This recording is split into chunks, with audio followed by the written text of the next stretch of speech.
दोस्तों welcome back to the channel Srishti study point. और आज मैं लेके आई हूँ मॉडल पेपर। और किसका है ये? बिहार शिक्षक भर्ती से रिलेटेड है। जी हाँ, पीआरटी के लिए बहुत इंपॉर्टेंट है, यानी कि जो प्राइमरी की भर्ती है उनके लिए तो इम्पॉर्टेंट सबसे ज़्यादा है ही, लेकिन ये जो टीजीटी पीजीटी की वैकेंसी है उनके लिए भी इम्पॉर्टेंट है, क्योंकि यहाँ पर सामाजिक अध्ययन से रिलेटेड क्वेश्चन है और इसमें सामान्य ज्ञान के बहुत ज़्यादा क्वेश्चन है। दोनों के जो है मिक्स आपको क्वेश्चन दिखेंगे। सामाजिक अध्ययन का मतलब ही यही होता है कि उसमें आपको इतिहास, भूगोल, अर्थशास्त्र सबसे क्वेश्चन मिलेंगे और वो सामान्य ज्ञान से रिलेटेड भी रहते हैं। तो इसलिए जो मॉडल पेपर है बहुत इंपॉर्टेंट है। इसमें कुल 60 क्वेश्चन आपको यहाँ पर दिख रहे हैं और 60 क्वेश्चन जो हैं वो सारे के सारे बहुत इंपॉर्टेंट है। और इन 60 को मैं यहाँ पर डिटेल में आपको यहाँ पर पूरा आंसर यहाँ पर बताऊंगी। तो वीडियो अगर आपको अच्छी लगे तो लाइक कीजिएगा, चैनल पर नए हों तो सब्सक्राइब कीजिएगा। और आपको पता है बिहार शिक्षक भर्ती को लेकर अभी टाइम बहुत कम बचा है, तो मॉडल पेपर ही आप अगर सॉल्व करेंगे तो ज़्यादा सही है। तो यहाँ पे पहला क्वेश्चन है कि क्षेत्रफल की दृष्टि से भारत का विश्व में कौन सा स्थान है? तो भारत का विश्व में जो है 7वां स्थान है दोस्तों। और जो कुल क्षेत्रफल है अगर पूरे विश्व के उसमें देखा जाए तो इसका जो क्षेत्रफल है वो यहाँ पर मैं आपको बता रही हूँ इतने किलोमीटर पर स्क्वायर है।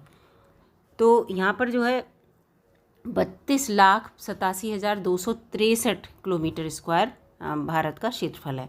इसके बाद आ जाते हैं अखिल भारतीय राष्ट्रीय कांग्रेस की पहली बैठक कहाँ पे हुई थी? तो बहुत से बच्चों को यहाँ पे पता भी होगा कि पहली बैठक मुंबई में हुई थी, जिसे मुंबई आजकल हम कहते हैं।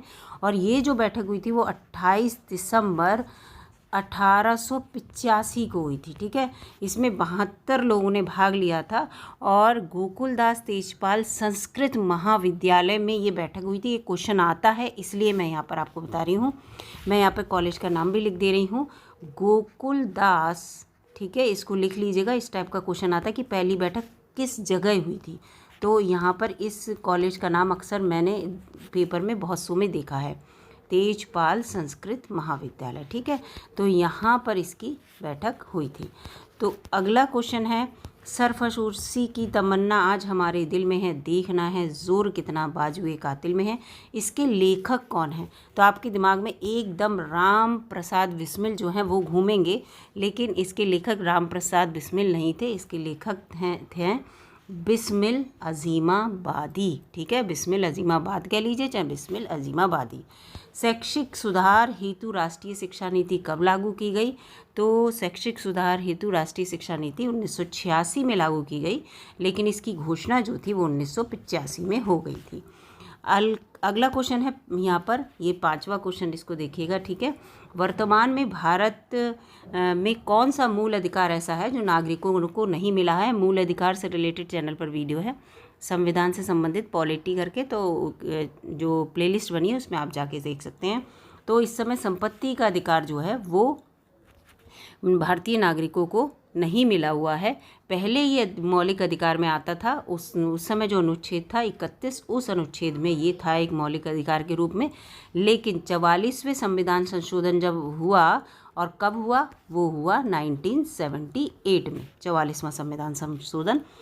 तब ये जो है इसको 300A कह लीजिए या 300 का कह लीजिए, उसमें इसको रख दिया गया और इसको जो है मौलिक अधिकार के उससे हटा दिया गया। ये विधिक अधिकार हो गया। अब अगला है सामाजिक सर्वेक्षण क्या होता है? तो सामाजिक सर्वेक्षण जो है व्यक्तियों के समूह की सामाजिक संस्थाओं और क्रियाओं का अध्ययन करना, यानी कि कोई व्यक्तियों का पूरा समूह है, उसमें जो सामाजिक क्रियाएं हैं या जो संस्थाएं अपना काम कर रही हैं वो कितना वहाँ पर अफेक्टिव है, कितनी वहाँ पर उनकी आवश्यकता की पूर्ति हो रही है लोगों की, इस सब पे अध्ययन किया जाता है।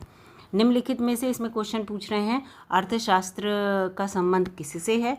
तो अर्थशास्त्र का संबंध आपको पता है धन से ही होता है। पूरा धन की निकासी, धन भारत में कितना आया, बाहर से कितना गया, है ना।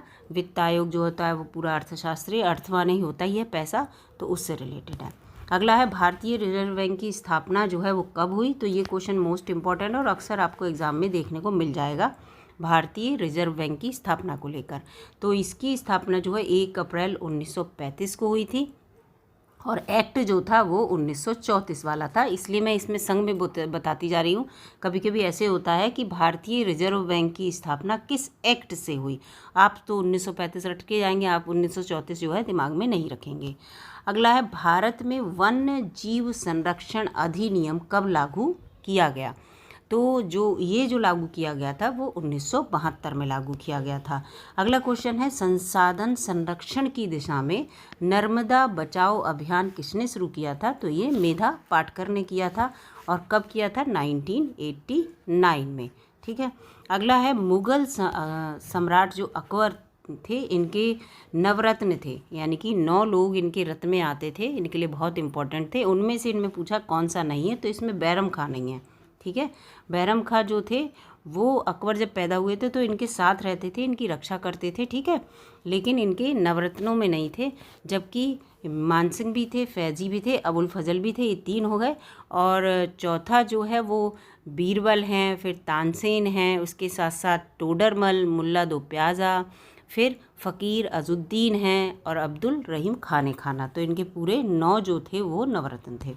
अगला यहाँ पर है, 1878 में वर्नाकुलर प्रेस एक्ट जो आया था, तो ब्रिटिश सरकार ने ये एक्ट क्यों लाई थी? क्या कारण था, क्या करना था? तो भारतीय भाषाओं के जो समाचार पत्र थे उन पर प्रतिबंध उनको लगाना था। ठीक है। अगला यहाँ पे क्वेश्चन है, जनसंख्या नियंत्रण हेतु राष्ट्रीय जनसंख्या नीति की घोषणा कब हुई? तो 15 फरवरी सन 2000 को हुई। वैसे तो राष्ट्रीय जनसंख्या नीति की घोषणाएं अभी भी हो रही हैं, उसका संशोधन होता रहता है, लेकिन इस क्वेश्चन के अनुसार इसका आंसर बी है। अगला है, fall of the Mughal empire. इस पुस्तक के लेखक कौन है? पुस्तकें सब पढ़ लीजिएगा। तो इसके लेखक जो हैं वो सर यदुनाथ सरकार हैं। भोपाल गैस त्रासदी मोस्ट इम्पॉर्टेंट क्वेश्चन है, ये कब हुई थी? तो ये जो है 2-3 दिसंबर 2 और 3 की रात को हुई थी, 1984 में हुई थी ये। और इसमें जो गैस निकली थी, गैस का रिसाव हुआ था जिससे बहुत सारे लोग मारे गए थे, तो वो गैस थी मिथाइल आइसोसाइनाइड। आप लोगों को पता भी ये क्वेश्चन आता है कि कौन सी गैस का रिसाव हुआ था, इसीलिए मैं यहाँ पर ये लिख दे रही हूँ, मिथाइल आइसो यहाँ पर साइनाइड। ठीक है, इसको याद कर लीजिएगा, इस तरह के क्वेश्चन देखने को मिल जाते हैं। अगला यहाँ पे प्रश्न है, भारत में राष्ट्रीय विकास परिषद का गठन कब हुआ था? तो राष्ट्रीय विकास परिषद का गठन जो है यहाँ पर देखिए 6 अगस्त 1952 को हुआ था। और इसका जो अध्यक्ष होता है, मैं आपको बता दूं, वो प्रधानमंत्री होता है, पदेन अध्यक्ष। ठीक है, इस चीज़ को याद रखिएगा। अगला है, नेपाल की सीमा से निम्न में से भारत के किस राज्य से मिलती है नेपाल की सीमा? यहाँ पे पूछ रहे हैं कि ये 4 राज्य दिए हैं, इनमें से किस में से मिलती है? तो नेपाल की सीमा जो है भारत के 5 राज्यों से मिलती है। ठीक है, इसमें उत्तर प्रदेश है, यानी कि एक यूपी है, एक यूके माने उत्तराखंड है, इसके बाद यूपी उत्तराखंड के बाद कौन सा होगा? बिहार होगा। हाँ, बिहार है। और बिहार के परिप्रेक्ष्य में क्वेश्चन इंपॉर्टेंट हो जाता है, सिक्किम है। ठीक है, सिक्किम हाँ इसमें दिया है। और उसके साथ साथ है वेस्ट बंगाल। तो इसका उत्तर कौन सा होगा? सिक्किम होगा। सिक्किम की मिलती है, जबकि इन तीनों की सीमा नहीं मिलती। पंजाब की तो वैसे भी आपको अलग ही लग रही होगी, नहीं मिलती है। 48वें क्वेश्चन पे आते हैं, किताब उल हिंद किसकी रचना, जो किताब है इसकी रचना किसने की थी? तो इसकी रचना अल बरूनी ने की थी। और ये एक ईरानी विद्वान था। और इसने क्या किया था, इसकी जो बुक है इसमें भारतीय संस्कृति को लेकर बहुत सारी टिप्पणियाँ भी की गई हैं। कृषि के क्षेत्र में 3 कठिया व्यवस्था बिहार से रिलेटेड है। किस राज्य से है? तो बिहार से रिलेटेड है, आंख बंद करके आप कर देंगे। और इसी को लेकर गांधी जी का भारत में पहला सत्याग्रह हुआ था, ये भी आपको पता होगा, चंपारण का सत्याग्रह है ना, वो उन्होंने किया था। किसके लिए था? ये नील की खेती के से संबंधित में ये 3 कठिया व्यवस्था थी। इसमें क्या होता था, प्रति बीघा में, जो लोग बिहार के होंगे उन बच्चों को तो अच्छे से पता होगा, प्रति जो बीघा होता है, प्रति बीघा में क्या होता है, 20 कठिया होते हैं, है ना, 20 कठिया कह लीजिए या कट्ठा कहते हैं, हाँ 20 कट्ठा होते हैं। उसमें से 3 कट्ठा पे हर हाल में जो है ज़बरदस्ती नील की खेती कराई जाती थी, यानी कि 20 कट्ठा 1 बीघा में हुआ, और 20 कट्ठा में से 3 कट्ठा जो है उसमें खेती कराई जाती थी, जिससे कि किसान बहुत परेशान था। तो इसको लेकर सत्याग्रह हुआ था। अगला है, मेरे शरीर पर किया गया लाठी का एक एक प्रहार ब्रिटिश सरकार के कफन की कील सिद्ध होगा। तो ये तो आप अपने आप ही समझ गए होंगे कि किसकी मृत्यु जो है सिर पर लाठी लगने से हुई थी। तो इसका उत्तर है लाला लाजपत राय, जिन्हें हम पंजाब केसरी भी कहते हैं। और इनकी जो मृत्यु है वो 17 नवंबर कब हुई थी? 1928 को हो गई थी, इसी वजह से, क्योंकि इनके सिर पर लाठी लग गई थी। अगला है, भारत में सूती वस्त्र का पहला कारखाना कब खोला गया? तो सूती वस्त्र का पहला कारखाना जो है वो 1854 में भारत में, उसे आधुनिक सूती वस्त्र का कारखाना कहते हैं। लेकिन अगर कहा जाए सबसे पहली मिल तो वो 1818, अगर कहीं आपको 1818 दिख रहा है पहली मिल जो है सूती वस्त्र की, तो ये 1818 आएगा। लेकिन आधुनिक अगर लिख के आ जाएगा, यहाँ पे ये थोड़ा गलत दिया है, तो 1854 आएगा। अगला है प्राचीन काल में किस स्थल मार्ग से एशिया और यूरोप का व्यापार होता था? रेशम मार्ग, जिसे सिल्क रूट भी कहते थे, इससे होता था। अगला है सन 1991 में 91 की बात हो रही है, भारत सरकार ने आर्थिक सुधारों को लेकर नई आर्थिक नीति अपनाई थी। निम्नलिखित में से कौन सी नीति आर्थिक सुधार के लिए अनिवार्य नहीं थी? तो औद्योगिकीकरण था, ये नहीं थी। जबकि निजीकरण, उदारीकरण और वैश्वीकरण ये तीनों थी, और नरसिम्हा राव जी इसको लेकर आए थे जून 1991 में। ठीक है, तो इसीलिए 91 लिखा है इसको।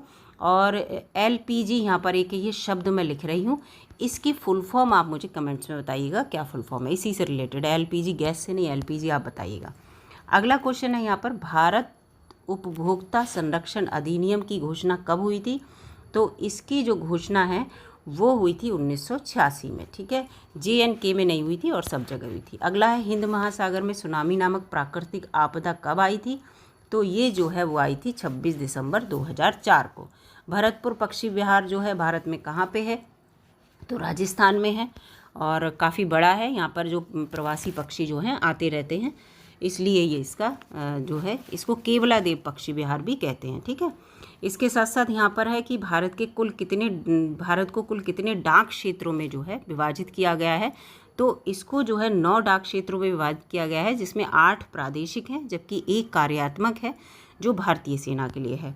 अगला है 58 जो क्वेश्चन यहाँ पे लिखा है, लेकिन ये 58 नहीं होगा, आप काउंटिंग देख लीजिएगा। 1 से अगर आप काउंट करेंगे, टोटल 60 क्वेश्चन है, आप सभी को पता है। तो अगर यहाँ पर देखें हम, तो देखिए 40, 50 और 28वां क्वेश्चन ये होगा। अगला यहाँ पे क्वेश्चन है, देखिए ये कि वर्तमान चुनाव आयुक्त कौन है? तो ये उस समय का क्वेश्चन रहा होगा, तो उस समय जो रहे होंगे, लेकिन आज की डेट में आपको बता दूं, राजीव कुमार जो हैं वो वर्तमान चुनाव आयुक्त हैं। इस चीज़ को याद रखना, मुख्य चुनाव आयुक्त हमारे भारत के। अगला है, किंडरगार्टन विधि का दूसरा नाम क्या है? तो आपको पता, किंडरगार्टन का मतलब क्या? बच्चों को पढ़ाना। तो बाल उद्यान शिक्षण विधि हिंदी में होती है इसका नाम। यहाँ पे ये क्वेश्चन है दोस्तों कि भारत में, अब अगला आपको ये क्वेश्चन दिख रहा है, क्वेश्चन 60, भारत में CNG आधारित वाहनों का सर्वप्रथम परिचालन कहाँ हुआ था? तो सर्वप्रथम परिचालन जो है, ये थोड़ा कन्फ्यूजिंग जो है आंसर मुझे लग रहा है, लेकिन अगर आज के परिप्रेक्ष्य में देखा जाए तो 13 अगस्त 2016 को, ठीक है, 13 अगस्त 2016 को सबसे पहले पुणे महाराष्ट्र में। तो इस हिसाब से बम्बई या मुंबई जो है इसका आंसर हो सकता है। इसका आंसर अगर आपको पता हो तो कमेंट बॉक्स में बताइएगा। अगला क्वेश्चन यहाँ पर देखते हैं दोस्तों, भूमंडलीकरण शब्द का इस्तेमाल विश्व में सर्वप्रथम किसने किया और कब किया था? तो 1990 में USA में जॉन विलियमसन ने इसको इस्तेमाल किया था, इस चीज़ को याद रखिएगा। 62वां क्वेश्चन है कि 18वीं शताब्दी में किस मुगल राजकुमार ने पटना का नाम बदलकर अजीमाबाद कर दिया था? तो फर्रुखसियर ने जो है इसका नाम बदलकर जो है अजीमाबाद रख दिया था, और ये औरंगजेब का पोता था। और जबकि आपको मैं बता दूं कि अजीमो शान नाम था औरंगजेब के बेटे का, तो उसका ये दूसरे नंबर का बेटा था, तो इसीलिए इसने अपने फादर के नाम पे अजीमाबाद इसका नाम रख दिया था। अगला क्वेश्चन है कि अखिल भारतीय ट्रेड यूनियन कांग्रेस की स्थापना कब हुई? तो इसकी स्थापना जो है वो 1920 में हुई थी, और कब हुई थी? 31 अक्टूबर 1920 में इसकी स्थापना हुई थी। और इसके साथ मैं आपको बता दूं, मुंबई में इसकी स्थापना हुई थी, और NM जोशी इनकी फुल फॉर्म बताइएगा, ठीक है, NM जोशी ने इसकी स्थापना की थी, ठीक है। और इनका जो प्रथम अधिवेशन हुआ था वो भी मुंबई में हुआ था, और लाला लाजपत राय ने इस प्रथम अधिवेशन की इसकी अध्यक्षता की थी। जितना मुझे समझ में आ रहा है उसका डिटेल में बताती चल रही हूँ आपको। अगला है कि संविधान सभा के प्रारूप समिति के अध्यक्ष कौन थे? यहाँ पे आंख बंद करके आप बता देंगे, डॉक्टर भीमराव अंबेडकर जी। अगला प्रश्न है, संविधान के किस संशोधन के द्वारा वयस्क मताधिकार की वयस्कता को 21 वर्ष से हटाकर उम्र जो है 18 वर्ष में कर दी गई, कि 18 वर्ष का व्यक्ति भी अब मताधिकार कर सकता है, यानी कि मत दे सकता है, वोट डाल सकता है। तो इसका यहाँ पर 66 की जगह दोस्तों 61 होगा। 61वें संविधान संशोधन 1980 1969 में ये ऐसा हो गया था। अगला क्वेश्चन है कि राष्ट्रीय मानवाधिकार आयोग का गठन कब हुआ। तो राष्ट्रीय मानवाधिकार आयोग का गठन जो है वो हुआ था 21 नहीं है, 12 अक्टूबर होगा, हाँ 12 अक्टूबर 1993 को। तो यहाँ पर 12 अक्टूबर 1993 में डेट भी बताती चल रही हूँ कि अगर ज़्यादा बिल्कुल डेट वाइज आ गया तो भी आपको याद हो जाए। भारतीय संसद की बैठक बुलाने, स्थगित करने और लोकसभा को भंग करने का अधिकार किसे होता है, यहाँ तो आप बता ही देंगे, राष्ट्रपति को होता है ये अधिकार। अगला है यहाँ पे नालंदा विश्वविद्यालय की स्थापना किस शासक के द्वारा की गई थी। तो कुमार गुप्त के द्वारा की गई थी। ये कुमार वंश के जो थे वो शासक थे, है ना, ये आपको पता ही होगा। और कब ये जो है कब की बात है, तो 450 से लेकर 470 ईस्वी की ये बात है, ठीक है। भारत में पूर्ण स्वराज की मांग कांग्रेस के किस अधिवेशन में की गई थी या पारित की गई थी, ये कह सकते हैं। तो पूर्ण स्वराज की मांग जो है वो जो की गई थी वो लाहौर का अधिवेशन था 1929 में, और जवाहरलाल नेहरू उसके अध्यक्ष थे। अखिल भारतीय किसान सभा का गठन कब हुआ था। तो अखिल भारतीय किसान सभा का गठन 1936 में हुआ था, 11 अप्रैल 1936 में हुआ था। और किसके द्वारा हुआ था, स्वामी सहजानंद सरस्वती के द्वारा।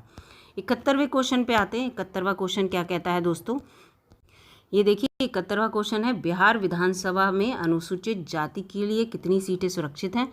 तो 243 तो कुल सीटें हैं विधानसभा में, तो इसमें तो 37 होगा उस समय का उत्तर, लेकिन अब हो गई हैं एससी की 38 और एसटी की 2 सीटें हैं, ठीक है, इस चीज़ को दिमाग में रखिएगा।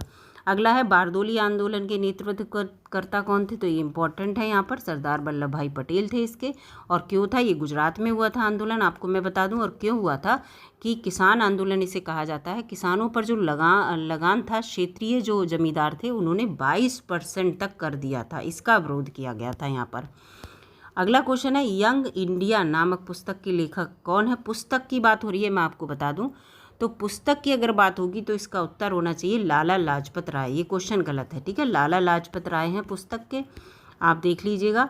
और क्या कहते हैं, अगर पत्रिका की बात होगी, आप इनकी किताब भी देखिएगा, प्रिंट है इनका पूरा का, अच्छी बुक है बिल्कुल, कवर पेज जो है उसके डिफरेंट एडिशन है उसको लेकर। लेकिन अगर पत्रिका की बात होगी तो महात्मा गांधी जी हैं, तो इस चीज़ को याद रखना। यंग इंडिया पत्रिका की अगर बात होगी। निम्नलिखित में से जल किस प्रकार का संसाधन है। तो ये चक्रीय संसाधन है, आपको पता है कि जल वाष्प बनता है, फिर ऊपर फिर वापस आता है, तो इस तरह का ये, और फिर ये बर्फ़ में भी बदल जाता है, तो इस तरह से ये चक्रीय संसाधन है। इसका एक चक्र चलता है कि जल वाष्प बनेगा, वाष्प से फिर जल बनेगा, इस तरह से। भारत में हरित क्रांति के जनक कौन है। तो ये भी आपको पता ही होगा कि एम.एस. स्वामीनाथन जो है हरित क्रांति के जनक हैं। लेकिन विश्व में अगर पूछा जाए तो नॉर्मन बोरलॉग, याद रखिएगा, विश्व में नॉर्मन बोरलॉग होंगे और भारत में एम.एस. स्वामीनाथन, और ये एक बॉटनिस्ट थे, वनस्पति शास्त्र से रिलेटेड, ठीक है। तो उस अगला क्वेश्चन आ जाता है, जेलियांग रांग नामक आदिवासी आंदोलन के नेता। तो इसके जादो नांग थे, ठीक है, जादो नांग ये आध्यात्मिक नेता थे। तो ये इस आंदोलन के नेतृत्व करता थे। अगला है, मुगल साम्राज्य का अंतिम मुगल सम्राट कौन था। तो बहादुर शाह जफर द्वितीय इनके अंतिम सम्राट थे। उसके बाद कोई सम्राट नहीं रहा, फिर अंग्रेजों का शासन आ गया था। अगला क्वेश्चन है, भारत को गणराज्य कब घोषित किया गया। तो ये सभी को पता है कि 26 जनवरी 1950 को घोषित किया गया था। हमारे प्रथम राष्ट्रपति डॉक्टर राजेंद्र प्रसाद, जो कि बिहार से रिलेटेड हैं, और 21 तोपों की सलामी देने के साथ ये बताया गया था कि ये हमारा जो भारत है गणराज्य बन गया है। ये क्वेश्चन आता है, कितने तोपों की सलामी दी गई। 79वां क्वेश्चन यहाँ पे लिखा है, लेकिन होगा नहीं 79वां। पटना उच्च न्यायालय की स्थापना कब हुई। तो पटना उच्च न्यायालय की जो स्थापना है वो हुई थी 3 फरवरी 1916 को, ठीक है, 3 फरवरी भी याद कर लेना। यहाँ पर मैं आप कोशिश कर रही हूँ काफ़ी आपको डाटा देने की। भाखड़ा नागल बांध किस नदी पर है। तो सतलज नदी पर है, और ये हमारे भारत का दूसरा जो है सबसे ऊंचा बांध है। इससे पहले टिहरी वाला है, टिहरी जो बांध है वो नंबर 1 पे है। भारत और चीन को विभाजित करने वाली रेखा कौन सी है। तो ये जो रेखा है वो मैकमोहन रेखा है, जबकि रेड क्लिफ रेखा कौन सी है। रेड क्लिफ भारत और पाकिस्तान से रिलेटेड है, और यही रेखा कारण बनी थी 1962 में जो भारत और चीन का युद्ध हुआ था उसका, ठीक है। इस रेखा को ये था कि ये क्षेत्र हमारे पास से होना चाहिए, हमारे पास होना चाहिए, रेखा गलत है, तो इस चीज़ को लेकर। अब ये थोड़े अध्यापन से रिलेटेड क्वेश्चन आ गए, लेकिन इंपॉर्टेंट है। इस तरह के क्वेश्चन आपको देखने को मिल सकते हैं। सामान्य से विशिष्ट की ओर जाते हैं तो वो कौन सी शिक्षण प्रणाली कहलाती है, तो निगमन होती है। ठीक है, सामान्य से हम विशिष्ट की ओर जब जाते हैं। अगला यहाँ पर है, विद्यालयों में सृजनात्मकता आधारित शिक्षा हेतु निम्नलिखित के लिए क्या आवश्यक है, तो इसके लिए जो आवश्यक है वो साइकिल योजना को प्रोत्साहन देना। कोई काम अगर किया जा रहा है तो उस काम को करना और उसमें फिर पूरा उसको कैसे क्रिएट करेंगे, कौन कौन से तत्व लेंगे और उसमें कौन से तत्व जुड़े हैं, इस तरह से। अगला है, सामाजिक विज्ञान की कक्षा में शिक्षक के द्वारा छात्रों की जांच कर लेने से शिक्षक को किस चीज़ की मदद मिल जाती है, तो ये पता चल जाता है कि सामाजिक विज्ञान को समझने में छात्रों को क्या समस्याएं हो रही हैं। विद्यालय स्तर पर सामाजिक विज्ञान में प्रोजेक्ट अगर विधि के द्वारा शिक्षक छात्रों को किस तरह की प्रवृत्तियों को जागृत नहीं करता है। ठीक है, नहीं पूछा तो वाक पटुता को जागृत नहीं करता कि ज़्यादा बातचीत करना, जबकि बच्चा जो है अगर प्रोजेक्ट बना रहा है तो सृजनशील बनेगा, संवेदनशील भी बनेगा और सहनशील भी बनेगा, क्योंकि वो ग्रुप में काम करेगा तो एक दूसरे के साथ सहनशीलता आएगी। यदि एक शिक्षक वर्ग में अपने छात्रों से ये पूछा जाए कि कल्पना करो तुम खानाबदोश यानी कि एक जगह से दूसरी जगह रहने वाले हो और एक जगह आप 3 महीने में हर जगह आवास बदल देते हो, तो तुम्हारे जीवन में क्या परिवर्तन आएगा, तो हमारे जीवन में ये परिवर्तन आएगा उसके अकॉर्डिंग कि विशेष प्रकार की या नई प्रकार की परिस्थितियाँ जो हर बार 3 महीने में आ जाती हैं, उनको समझने, उनके साथ व्यवहारिकता दिखाने और जीवन में विषम परिस्थितियों का सामना करने का उत्साहवर्धन मिलेगा। इस तरह से रिलेटेड होगा। अब सामाजिक विज्ञान शिक्षण से संबंध में कौन सा जो तथ्य है वो उपयुक्त नहीं है, गलत दिया हुआ है, यहाँ पे ये है। तो इसके लिए क्या है कि यहाँ पर ये है कि सामाजिक विज्ञान, देखिए ये और मदद करता है कि पाठ्यक्रम का एक भाग है, ये गलत है। सामाजिक विज्ञान इसलिए पढ़ाया जाना चाहिए कि पाठ्यक्रम का एक भाग है जिसमें छात्र राजाओं को, नहीं, ये गलत है। ये चीज़ें केवल पढ़ी थोड़ी जाती कि राजाओं ने कौन सी लड़ाइयाँ की, इन सब की जानकारी। सामाजिक विज्ञान का मतलब हम समाज को लेकर बहुत कुछ समझते हैं। राष्ट्रीय महिला आयोग की पहली अध्यक्ष जो है वो कौन, वो श्रीमती जयंती पटनायक की पहली अध्यक्ष थी, और जो आज की डेट में अध्यक्ष हैं वो है रेखा शर्मा। इसको याद कर लेना, वर्तमान की भी पूछ ली जाती हैं। अगला प्रश्न है, ब्रिटिश सरकार ने आदिवासियों के लिए पेड़ों की कटाई पर रोक लगाने के लिए भारतीय वन अधिनियम जो है कब लेके आई थी सरकार, तो वो जो है वो लेके आई थी वन अधिनियम सन 1865 में। ब्रिटिश सरकार द्वारा पारित रॉलेट एक्ट का विरोध कहाँ पे किया गया था, तो जलियांवाला बाग में किया गया था, ये तो आप सभी को पता होगा। और कब, 13 अप्रैल 1919। ठीक है, और ये बहुत जो है दर्दनाक घटना थी। इसमें एक छोटा सा पार्क है, आपने जाके देखिएगा, अमृतसर में आज भी है, मैं तो जा चुकी हूँ। एक ही गेट है, वहाँ कुआं है और वहाँ दीवारों पे आज भी गोलियों के निशान। उसी कुएं में लोग अंग्रेज़ों की गोलियों से बचने के लिए कूद गए थे, इसीलिए बहुत सारी वहाँ पे लाशें बिछ गई थी। तो अंग्रेज़ों ने वो गेट बंद कर दिया था, फिर जो भारतीय लोग थे वहाँ उन्हें निकलने की कहीं जगह ही नहीं मिली थी। तो ये यहाँ पे था। तो यहाँ पे मैंने आपको पूरे 60 क्वेश्चन दोस्तों बताने की कोशिश की, काफ़ी डिटेल में।